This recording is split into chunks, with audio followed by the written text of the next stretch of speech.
Hello aspirants, welcome to my channel judiciary with Richie. कैसे हैं आप सब? वो आप सब बहुत अच्छे होंगे और प्रिपरेशंस बहुत अच्छी चल रही होंगी। So guys, here we are with the section number 21। Last time हमने सेक्शन नंबर 20 किया था, जो कि बहुत स्मॉल और बहुत शॉर्ट सेक्शन था और इंटरेस्टिंग भी था। सो आज सेक्शन नंबर 21 करने वाले हैं। Section number 21 is a bit lengthy section, mains के लिए भी बहुत इंपॉर्टेंट है और एडमिशन का एक बहुत मेजर रोल कवर करता है ये अपने अंदर, जो कि हमने पढ़ना है आज। ठीक है, तो अपने बैग्स निकाल लीजिए and then will proceed with the section number 21। So section number 21 क्या कहता है? Proof of admissions against the person making them and by or on their behalf. Proof of admissions, यहाँ पे एडमिशंस की प्रूफ की बात हो रही है। इससे पिछले सेक्शन में हमने पढ़ा था कि कौन कौन से बंदे हैं जो एडमिशन कर सकते हैं, जिनका एडमिशन हम रेलेवेंट करा सकते हैं। अब ये प्रूफ ऑफ एडमिशंस की बात करिए कि जो एडमिशंस हैं उनको प्रूफ कौन करेगा। ठीक है, तो proof of admissions against the person making them, पहले ही लाइन शो कर रही है against the person making them, against the person. See, हमने अभी लास्ट टाइम जब हमने पढ़ा था एडमिशन, तो हमने कहा था कि जो एक एडमिशन बंदा कर रहा है वो उसके अगेंस्ट प्रूफ होगा। अगेंस्ट प्रूफ कैसे होगा? मान लीजिए मैं कोई एडमिशन कर रही हूँ, तो उस चीज़ का प्रूफ आपको करना पड़ेगा। मैं खुद उस चीज़ को प्रूफ नहीं कर सकती। बेसिक रीज़न क्या है वो भी हम समझेंगे। ठीक है, तो हम सेक्शन पढ़ना शुरू करते हैं। ठीक है, admissions are relevant, admissions relevant है, ये तो पता ही है। एंड मे बी प्रूव्ड, और उनको प्रूफ किया जा सकता है as against the person who makes them. As against the person मतलब कि आपके खिलाफ प्रूफ किया जाएगा। वो जो बंदा खुद एडमिशन कर रहा है, who makes them, the person who makes the admission, उसके अगेंस्ट प्रूफ किया जाएगा। क्या कहना चाह रहा है इस बात से? मान लीजिए मैं ये कहती हूँ कि ये जो है, जो प्रॉपर्टी है ये ऑक्यूपाइड है। ठीक है, बी ये कहता है कि ये प्रॉपर्टी ऑक्यूपाइड अनऑक्यूपाइड है। ठीक है, मतलब ये किसी के द्वारा कोई प्रॉपर्टी है, ये नहीं ली गई, ये वेकेंट प्रॉपर्टी है। Now admissions are relevant and may be proved as against the person who makes them or his representative in interest, but अब यहाँ बट से ना देखिए सेकंड पार्ट शुरू हो जाएगा। अभी हम फर्स्ट पार्ट को हम पढ़ रहे हैं, जो कि एडमिशन का एक जनरल रूल बता रहा है हमें।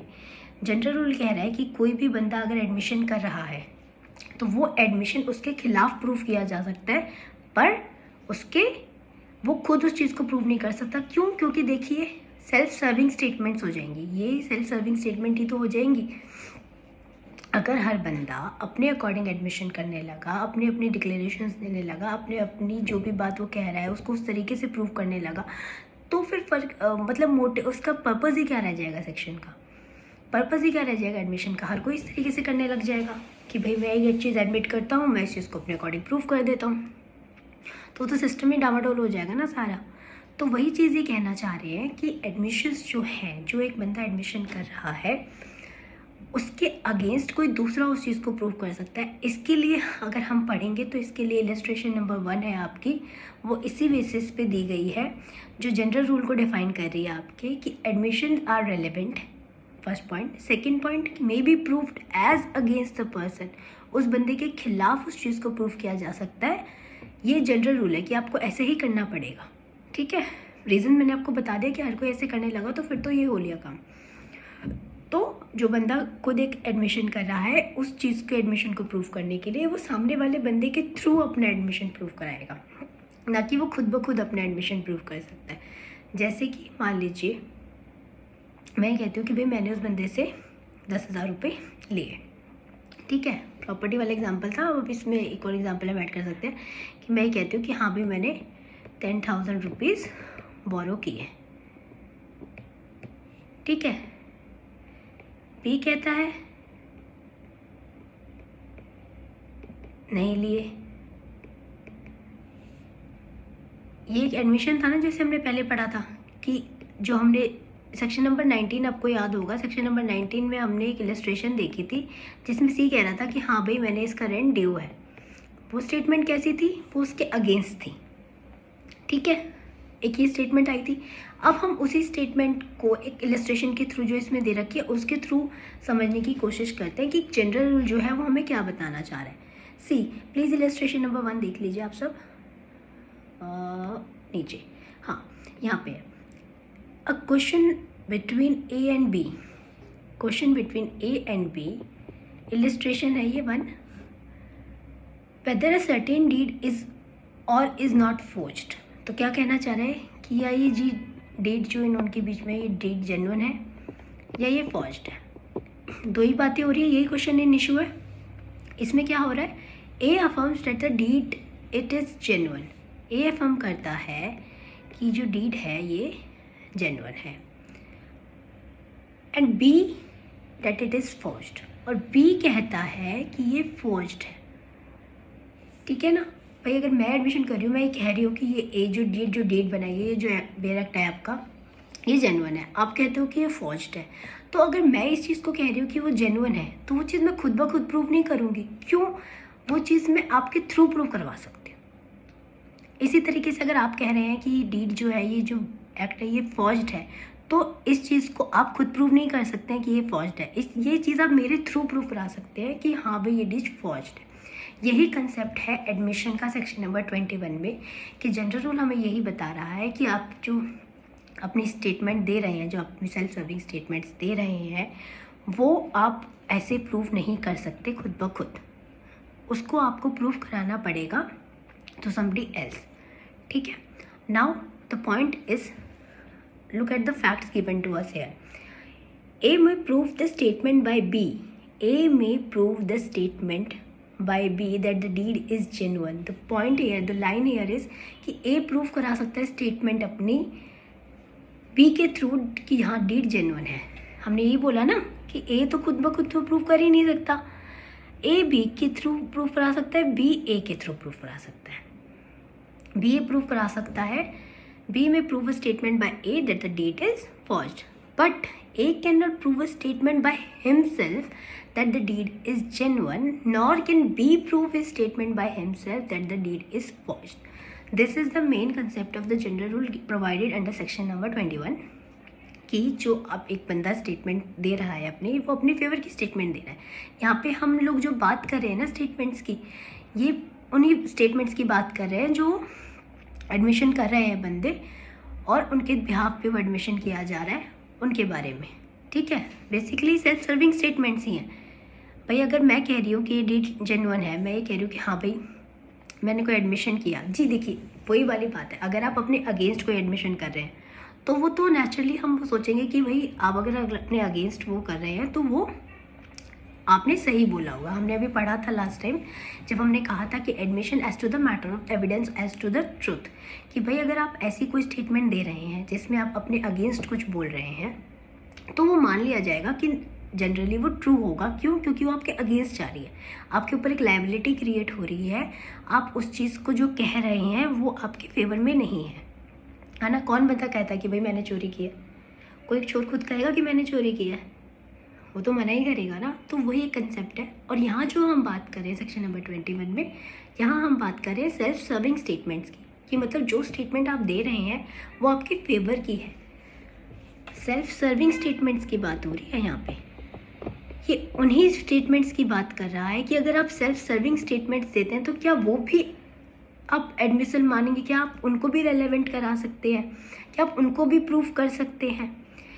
यही रेलेवेंसी क्रिएट हो रही है यहाँ पे कि सेल्फ सर्विंग स्टेटमेंट्स का क्या रोल है। सेल्फ हार्मिंग स्टेटमेंट्स तो हमने देख ली कि भाई वो तो एज अलग उसमें रूल में आके वो हो जाएगी। यहाँ पे section number 21 self serving statements की बात कर रहा है कि अगर कोई व्यक्ति अपने ही मतलब की बात कर रहा है, अपने ही फ़ायदे की बात कर रहा है, अपने ही फेवर में कोई स्टेटमेंट दे रहा है, तो क्या उसे एडमिशन माना जाएगा? और अगर उसे एडमिशन माना जाएगा, उसे रिलेवेंट किया जाएगा, तो क्या क्या कंडीशंस होंगे? उस एडमिशन को किस तरीके से प्रूफ किया जाएगा? जैसे वही बात, अगर हम खुद कहेंगे तो बस तो बोलिए ना काम, फिर तो जो कहता जाएगा जैसे मन आएगा प्रूव करता जाएगा, तो वो चीज़ नहीं होनी। एक सिस्टम है, उसके अकॉर्डिंग चलेंगे। तो लॉ हमें बताता है कि वो कैसे प्रूफ होगा। जैसे अभी हमने जनरल रूल देखा कि ए ने बी के थ्रू प्रूफ कराया, बी ने ए के थ्रू प्रूफ कराया। अपनी ही स्टेटमेंट को, अपने ही एडमिशन को वो प्रूफ करा रहे हैं by the other party, by the other person. ठीक है, ये होगा आपका एक जनरल रूल।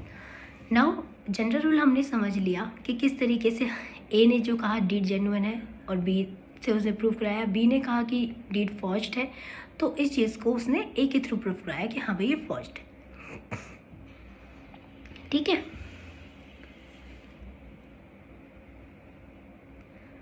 आगे समझ में। अब आप इसमें एक चीज़ थोड़ा नोट कर पा रहे हैं, शायद पता नहीं आप लोगों ने नोट करी है नहीं करी, ये बहुत सारी जगह होता है, क्रिमिनल केसेस में भी होता है, सिविल केसेस में भी होता है। जब आप कहते हैं कि हाँ भाई, अगर मैं जैसे कह रही हूँ कि ए ने कहा कि हाँ भाई डीड जेन्युइन है, तो जेन्युइन प्रूफ करने के लिए आप एक तरीका और भी तो होता है ना कि आप सामने वाले का प्रूफ कर दे कि वो फॉर्ज्ड है ना, यही तो तरीका हुआ। तो बेसिकली यहाँ पे कुछ तरीके से हम वही समझा रहे हैं कि अगर मैं ये कह रही हूँ कि डीड जेन्युइन है और मैं जानती हूँ कि ये सही है, और आपके पास जो डीड है वो आप कह रहे हैं कि जेन्युइन नहीं है, फॉर्ज्ड है, तो उस चीज़ को प्रूव करने के लिए कैसे करेंगे आप? वो बंदे आप सामने वाले से ही प्रूव कराएंगे ना। वही चीज़ है कि सेल्फ सर्विंग स्टेटमेंट्स की बेसिकली बात है कि अब मैं अगर कोई बात कह रही हूँ, मैं तो अपने फेवर की बात कहूँगी, आप जो कहोगे वो आप अपने फेवर की कहोगे, तो इसमें वो कंसेप्ट आ रहा है। So this was our general rule and now proceed करते हैं इसके सेकेंड पार्ट पे। सेकेंड पार्ट जो इसका कह रहा है कि but they can not be proved, they cannot be proved by or on behalf of the person who makes them or by his representative interest। इसमें भी था ये वर्ड कि irrelevant and may be proved as against the person who makes them or his representative in interest। now वो एक exception दे रहा है हमें, किस तरीके का एक्सेप्शन दे रहा है कि behalf of the person who makes them represent interest except in the following cases। वो किसी और तरीके से प्रूव नहीं कर सकते अपनी स्टेटमेंट को, वो जो बंदे वो जो अपनी एडमिशन कर रहे हैं, accept in the following cases, मतलब इन केसेस में आप सेल्फ सर्विंग स्टेटमेंट को प्रूव कर सकते हैं। एक्सेप्शंस दे रहा है इनकी, अदरवाइज तो जनरल रूल में यही है कि आप सेल्फ सर्विंग स्टेटमेंट्स को खुद ब खुद प्रूव नहीं कर सकते, बाय द अदर पर्सन आप उससे प्रूफ करेंगे, जैसे भी हमने जनरल पढ़ा। पर यहाँ पे कुछ हमें एक्सेप्शंस दे दिए हैं कि किस तरीके से और किन किन कंडीशंस में आप अपनी सेल्फ सर्विंग स्टेटमेंट्स, आप अपने एडमिशन्स को जो आपके फेवर में है, उन एडमिशन को आप खुद प्रूफ कर सकते हैं। ठीक है, तो इसमें 3 पॉइंट्स दिए गए हैं, यहाँ पे 3 एक्सेप्शंस हमें प्रोवाइडेड है। पहली एक्सेप्शन पढ़ते हैं, an admission may be proved by or on behalf of the person making it. An admission may be proved by, पहली लाइन में बता रहा है कि एडमिशन प्रूव किया जा सकता है by the person or on behalf the person making it. When condition दे रखी है, it is of such a nature that if the person making it were dead it would be as between third person under section 32। ऐसे पढ़ के तो कुछ समझ नहीं आया होगा, सॉरी गाइस, थोड़ा गला खराब है।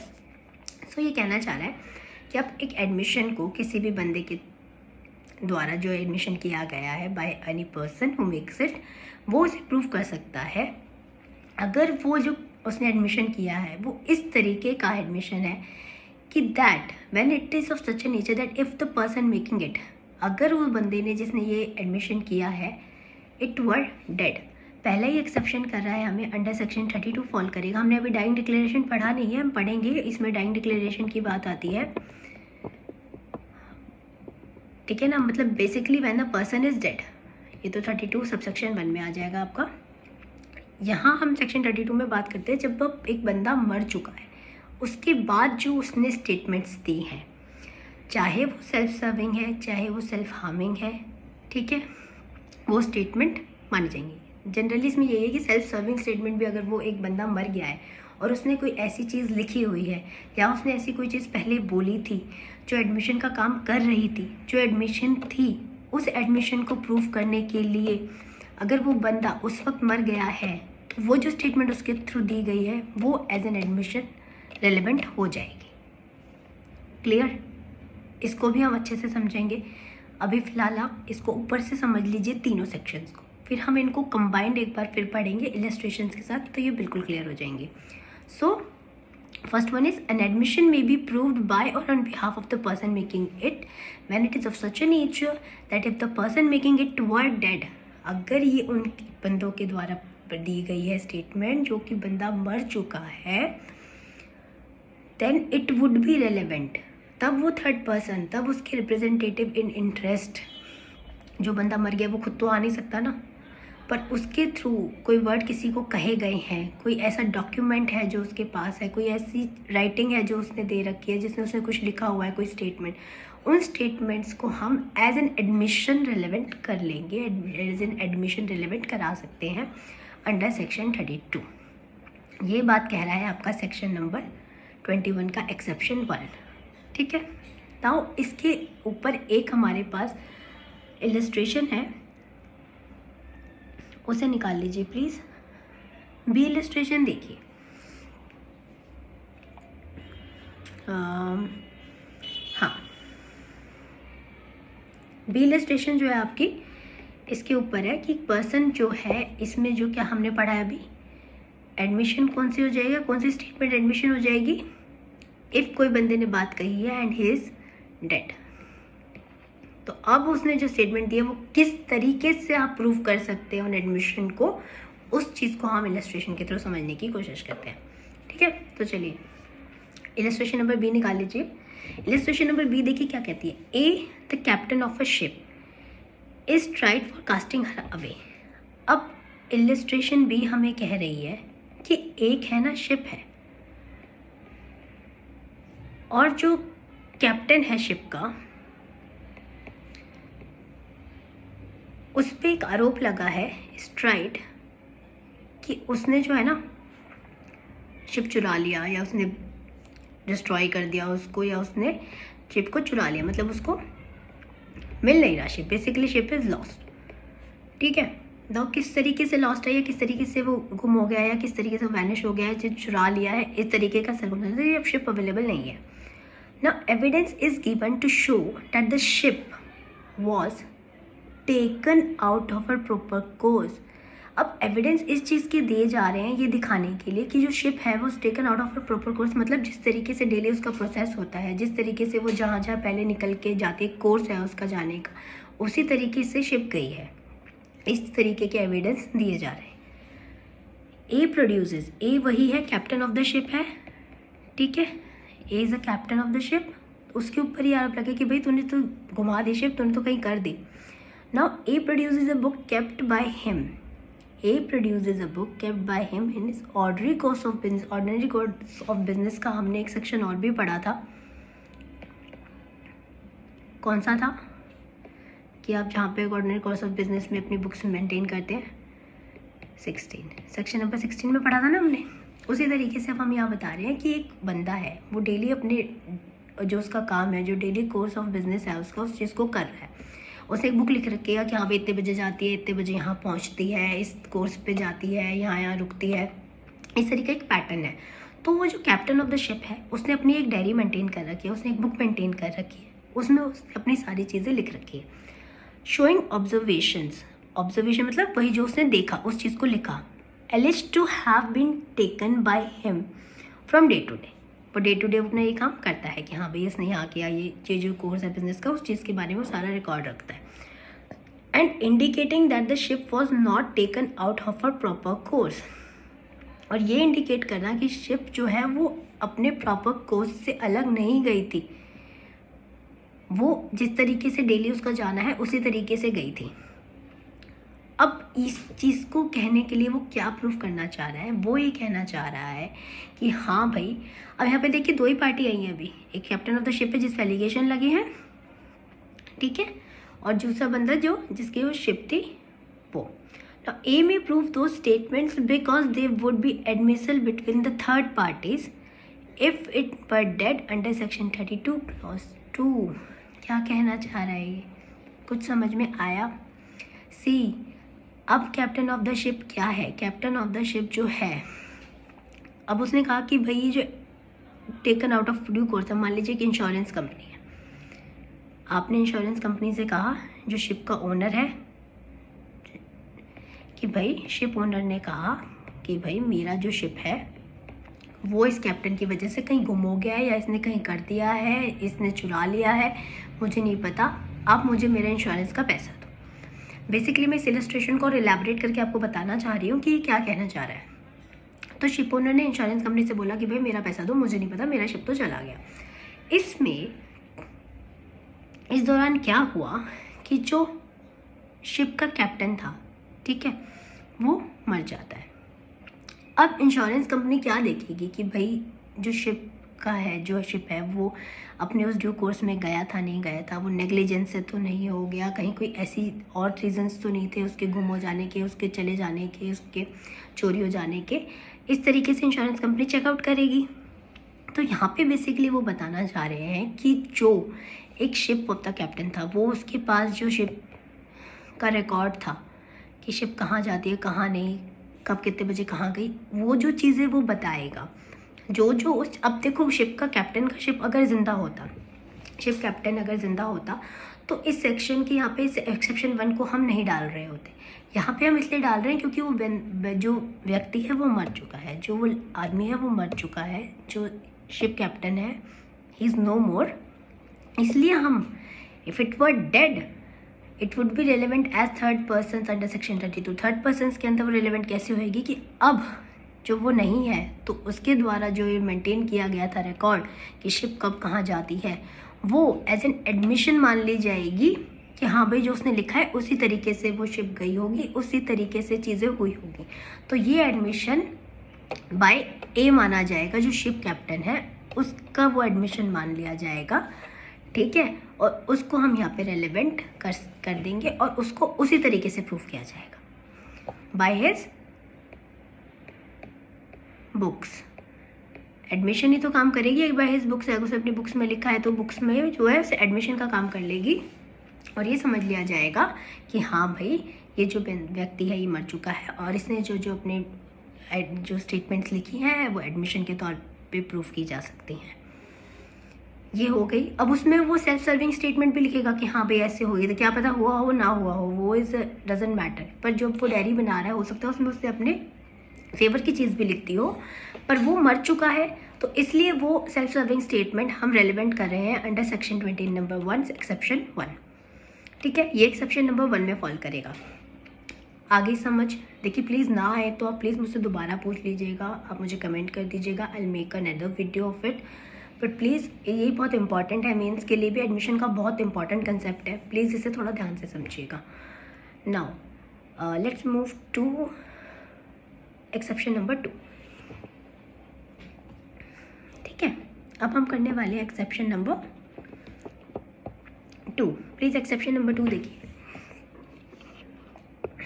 An admission may be proved by or on behalf of the person, may be proved by or behalf of the person making it, वही हमने जो पहली लाइन पढ़ी थी, when it consists of a statement of the existence of any state of mind or body। state of mind और body exist कर रही है, कोई existence of state of body of mind है, मतलब आपके दिमाग में कुछ है, आपकी state of mind है, आपका state of कोई body है। ये हमने कहाँ पे पढ़ा था, इसे आप कनेक्ट कर सकते हैं ना सेक्शन नंबर 14 के साथ।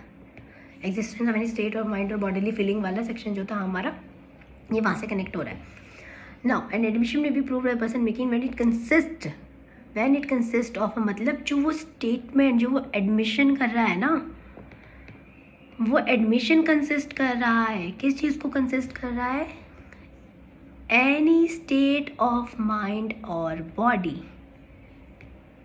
जिस टाइम पे उसने ये करा, जिस टाइम पे उसने ये स्टेटमेंट दी, एडमिशन किया, उस एडमिशन में ऐसी कोई existence of state of mind और बॉडी थी जो रिलेवेंट है या फिर इशू में है, मेड एट और अबाउट द मतलब स्पॉन्टेनियस, उसी टाइम उसी दौरान हुई, कंटेम्परेनियस है, स्पॉन्टेनियस है। हमने पहले भी इसी सेक्शन में पढ़ा था, सेक्शन नंबर 14 में, आपको याद हो तो इसी चीज़ की बात कर रहा है कि जो स्टेट ऑफ माइंड और बॉडी है वो स्पॉन्टेनियस है, वो एक्शन जो आपके हो रहे हैं, जो स्टेट ऑफ बॉडी और माइंड है उसके दौरान ही हो रहे हैं वो। And when such state of mind और बॉडी एग्जिस्टेड, उस टाइम वो एग्जिस्ट कर रही थी। फर्स्ट पॉइंट, प्लस में क्या चीज़ होनी चाहिए, and is accompanied by conduct. Accompanied by conduct मतलब कि आप जिस चीज़ की अवस्था में हो, जिस आप स्टेट ऑफ बॉडी और जिस स्टेट ऑफ माइंड में हो, उस टाइम आप कुछ कर रहे हो, उस टाइम जो भी आपका कंडक्ट हो रहा है, due to the existence of that state of mind और स्टेट ऑफ बॉडी, जो भी आपका कंडक्ट हो रहा है, जो भी आप एक्ट कर रहे हैं, वो एक्ट, वो आपका कंडक्ट क्या शो करेगा? Rendering it's falsehood improbable. The very important word falsehood improbable, मतलब कि वो सब जो एक्टिविटीज़ हो रही हैं, जो कंडक्ट आपका हो रहा है, जो स्टेट ऑफ माइंड और बॉडी है, अगर वो चीज़ उस दौरान हो रही है तो ये मान लिया जाएगा कि जो आप कह रहे हैं, जो कंडक्ट आपका है, वो झूठ नहीं है। फॉल्सहुड इम्प्रोबेबल, इम्प्रोबेबल मतलब लीस्ट चांसेस है उस चीज़ के होने के, लीस्ट चांसेस मतलब there are no falsehood basically. तो आप मतलब नॉट लाइंग, जो चीज़ हो रही है वो एज सच ट्रू है, वो एक तरीके से सच है, उनमें कोई झूठ नहीं है। ये चीज़ की प्रोबेबिलिटी बढ़ जाएगी ज़्यादा जब आप उस एक एडमिशन को करेंगे अपनी एक स्टेट ऑफ माइंड और बॉडी में। आपका कंडक्ट भी उसी तरीके से होगा, तभी वो चीज़ कंडक्ट शो कर पाएगा कि आपने जो किया वो क्या था, सो झूठ नहीं था। अब इसमें ना बहुत अच्छा एग्जाम्पल होता है। आपके और आपके दोस्त गए स्कूल में या कॉलेज में, लगा लीजिए, एक लड़की के पीछे आपकी लड़ाई हो गई आपके दोस्त से। आपने उठा के अपने दोस्त को खूब कुटा, दे दनादन दे दनादन। अब ये आपने क्या किया? आपने कोई एक्ट किया, आपके एक्ट से आपका जो फ्रेंड है उसको चोट लगी, वो चिल्लाया, वो रोया, वो बोला यार प्लीज़ बचा ले, यार प्लीज़ बचा लो, कोई मुझे मार देगा, ये कर देगा। कोई भी आप दोस्त लगा लीजिए, कोई वैसे एनिमी लगा लीजिए, राइवल लगा लीजिए, आपने किसी को पीटा, उस बंदे को दर्द होगा, वो बंदा चिल्लाएगा, रोएगा, एक्ट करेगा, आ मतलब डज इट ना, लाइक इट हैपन्स कि आप बच्चे को मारोगे तो बच्चा भी ऐसे करता है कि रो रहा है, वो आंखों से आंसू आ रहे हैं, लाल हो रहा है चेहरा, कहीं से ब्लीडिंग हो रही है, कहीं इंजरी है। तो ये सब चीज़ें क्या है? ये आपकी स्टेट ऑफ बॉडी, आपकी स्टेट ऑफ माइंड को शो करेगा कि आप उस वक्त क्या फील कर रहे हैं। ठीक है, उस चीज़ में आप जो जो एक्टिविटीज़ कर रहे हैं, जो जो आपका कंडक्ट हो रहा है, वो यहाँ पे यही चीज़ शो करने वाला है कि आप जो है झूठ नहीं बोल रहे, आपकी लिटरली लगी है, आपको लिटरली दर्द हो रहा है। अभी इसमें हमने सेक्शन नंबर अगर वो कनेक्ट करी 8 में, हमने कंडक्ट के बारे में बात करी थी कि आपने अपनी फ्रेंड को बोला कि यार तूने तो मेरे 10,000 रुपये लिए थे, वापस कब कर रही है? लिए थे ना तुमने 10,000। अगर आपने ऐसे कुछ बोला और वो बंदा जो सामने है वो साइलेंस में खड़ी रहती है, वो चुपचाप रहती है, 2 मिनट चुप खड़ी होती है और चली जाती है, तो उसका वो एक कंडक्ट था, इम्प्लाइड कंडक्ट था। उसका कहने का यही था कि कंडक्ट क्या शो हो रहा है कि हाँ भाई उसने पैसे लिए होंगे। इसी तरीके से कंडक्ट हम यहाँ पे भी रिलेवेंट करेंगे कि कोई बंदा कुछ कर रहा है, वो कुछ कह रहा है, कोई एक्टिविटी हो रही है उसकी तरफ में, कंडक्ट शो कर रहा है, तो it is rendering it falls और इम्प्रॉबेबल, कि वो झूठ नहीं बोल रहा।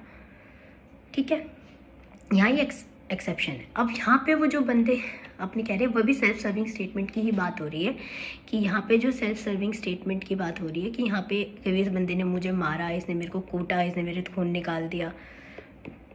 यहाँ पे आप सेल्फ सर्विंग स्टेटमेंट ही दे रहे हैं और ये यहाँ पे प्रूफ की जा सकती हैं बाय योरसेल्फ। आप खुद इनको प्रूफ कर सकते हैं। ये एक एक्सेप्शन है कि हाँ भाई आपके साथ ये हुआ, आपने अपनी आप बीती बताई, आपने अपने सेल्फ सर्विंग की स्टेटमेंट्स दे दी और आप इनको खुद प्रूफ भी कर सकते हैं।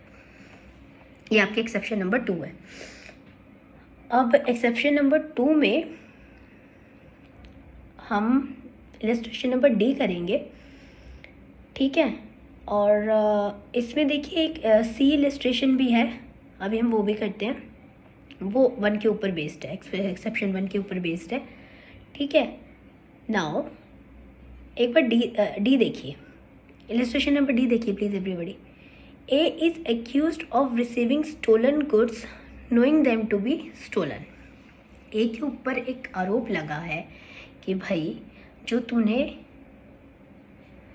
ये स्टोलन गुड्स है ना, तूने जो माल रखा हुआ है अपने पास, ये चोरी का माल है और तुझे पता है चोरी का माल है। तो उसने एक्सक्यूज़ लगा कि भाई receiving stolen goods knowing them to be stolen, उसको पता था कि वो चोरी के हैं और उसने वो स्टोलन गुड्स रिसीव कर लिए, ये उसके ऊपर आरोप लग रहा है। He offers to prove that he refuse to sell the then give below their value, और वो उनको कहीं बेचने जाता है। अब देखिए इसमें ना स्टेट ऑफ माइंड किस तरीके से प्रूव हो रहा है, मैं आपको ये बताना चाह रही हूँ कि यहाँ पे जो ये इन्होंने कहा है ना, जो हमें फैक्ट्स दे रखे हैं, इससे हमें स्टेट ऑफ माइंड पता चल रही है एक बंदे की, किस तरीके से स्टेट ऑफ माइंड पता चल रही है। उसके बाद एक्यूजेशन है कि भाई तूने पता था कि स्टोलन गुड्स है और तूने लगाए। अब उसके पास एक ऑप्शन होता है, उसके पास स्टोलन आइटम्स हैं या जो भी उसके पास आइटम रखे हैं, उसने उसको क्या किया, उसने उन गुड्स को, उन स्टोलन गुड्स को या उन गुड्स को ही ऑफर्स टू प्रूव। अब वो खुद ही प्रूफ देना चाह रहा है। वो प्रूफ क्या देना चाह रहा है कि उसके ऊपर ये कि भाई मैंने इनको मना कर दिया था इनकी वैल्यू से नीचे सेल करने के लिए, refused to sell below their value. अब ये क्या हो रहा है यहाँ पे, अगर कोई व्यक्ति अपना सामान बेचने जा रहा है, कोई सामान बेचने जा रहा है और वो उनको मना कर देता है कि भैया मैं तो इसको 1000 रुपये से नीचे नहीं बेचूंगा, इसकी तो वैल्यू ही नहीं है इतनी, या कोई भी आप चीज़ लगा लीजिए, तो यहाँ पे वो स्टेट ऑफ माइंड ये शो करने की कोशिश कर रहा है कि जो बंदा अगर चोरी का माल होता तो उसे पता है अगर ये 100 रुपये का माल भी है तो उसे 50 रुपये में बेच देता ना। बट उसको यहाँ पे ये बताना चाह रहे हैं कि जो उसने यहाँ पे जो ये गुड्स है ना उसके पास, वो जेन्युइनली उसने परचेज किया,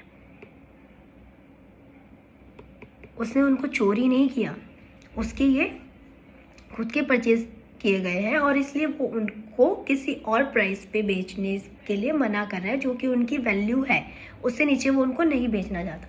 तो वहाँ वो बंदा यही चीज़ प्रूव करने की कोशिश कर रहा है कि मैंने जो ये गुड्स लिए हैं मैं इन गुड्स को नहीं बेचूंगा एक प्राइस से नीचे, वो उसका कंडक्ट शो हो रहा है।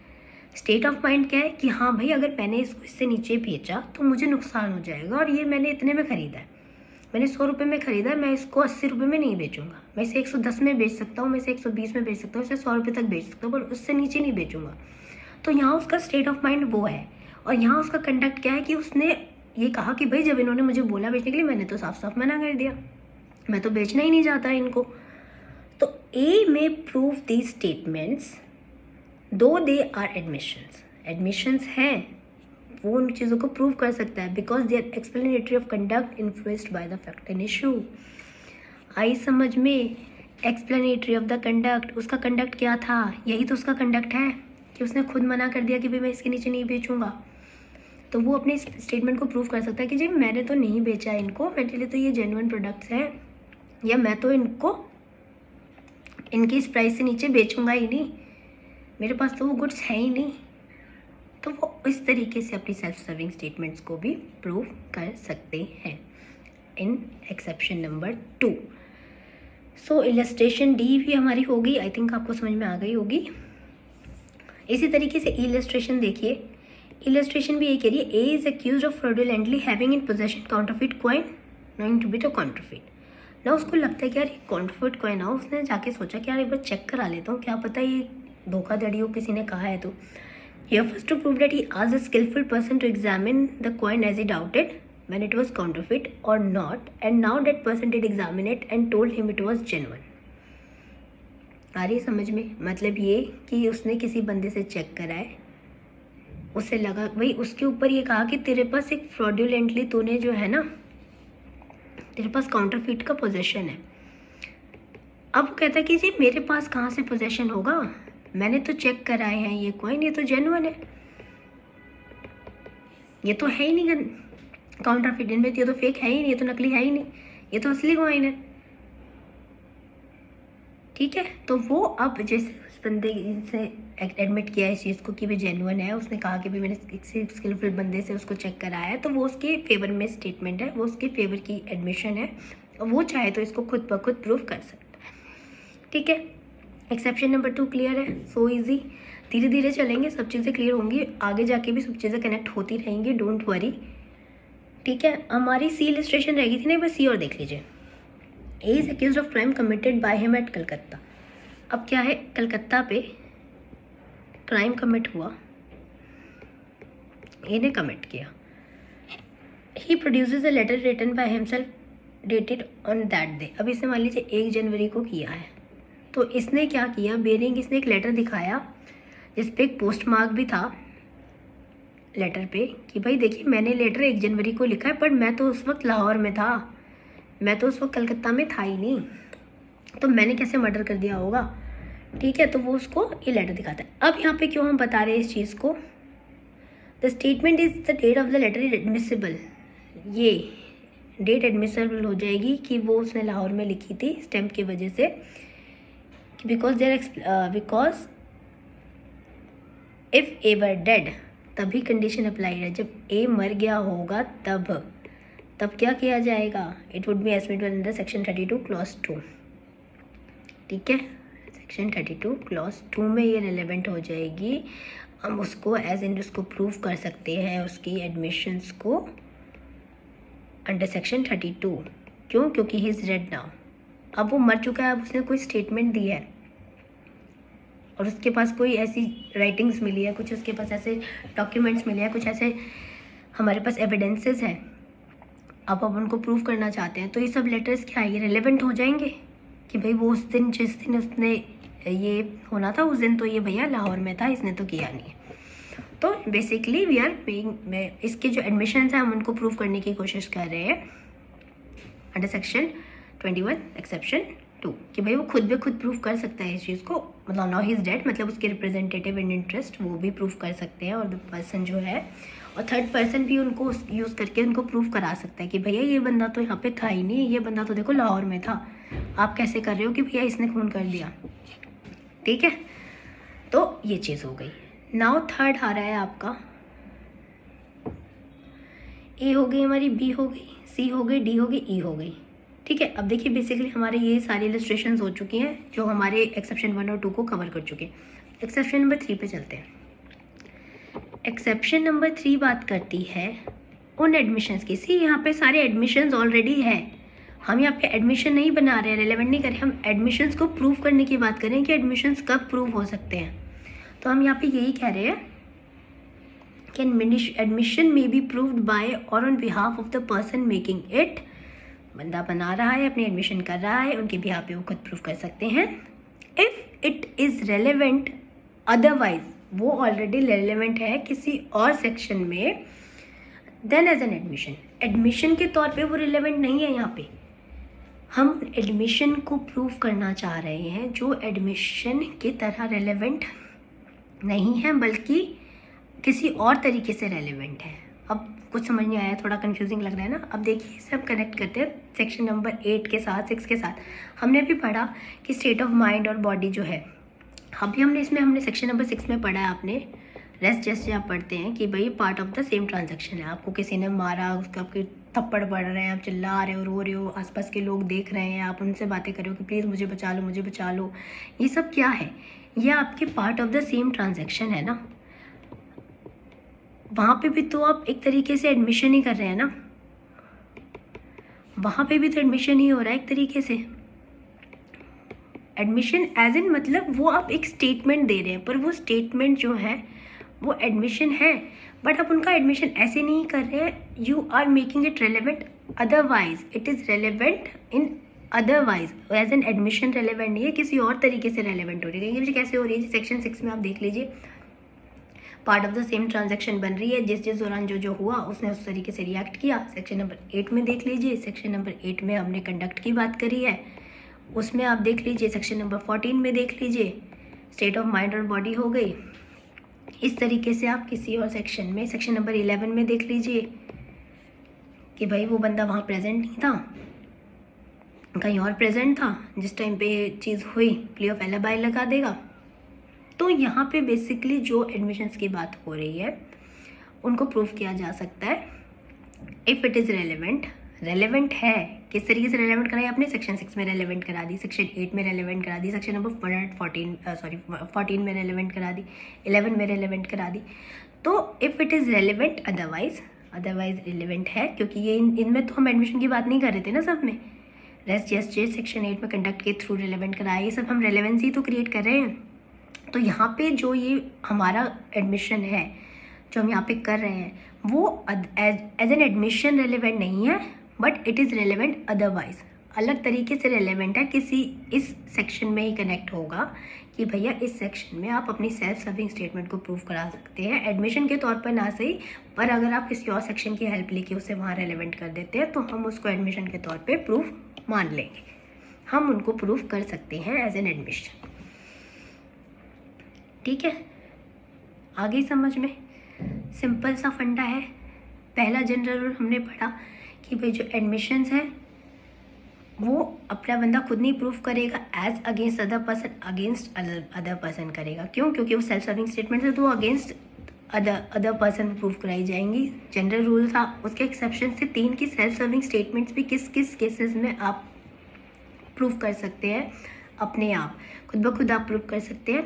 एक्सेप्शन नंबर 1 थी कि अगर बंदा मर चुका है तो उसने जो एडमिशन्स किए हैं, ओरल है, डॉक्यूमेंट्री किस तरीके से भी है उसने लिखे हैं, तो वो उनके एडमिशन्स मान जाएंगे if the person is dead. Second, state of mind और बॉडी है, साथ साथ कंडक्ट है, तो वो अपने उस दौरान जो स्टेटमेंट्स दे रहा है वो मान ली जाएंगी। थर्ड में हमने रिलेवेंसी क्रिएट करी अदर सेक्शंस में जो कि एज एन एडमिशन नहीं थे बट अदर सेक्शंस में रेलिवेंट थे।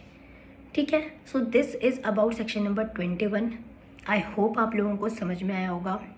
बहुत इंपॉर्टेंट सेक्शन है, मेंस में भी आता है, प्री में भी आता है, इंटरव्यू में भी आपसे इससे क्वेश्चन पूछे जा सकते हैं। तो प्लीज़ गाइस कीप रिवाइजिंग, इस सेक्शन को दोबारा एक बार पढ़ लीजिएगा, इलस्ट्रेशंस देख लीजिएगा। कुछ चीज़ नहीं समझ में आती तो please let me know, I will be there for you, and in case कोई डाउट हो तो प्लीज़ बताइएगा। And if you like my video please like the button and please subscribe to my channel.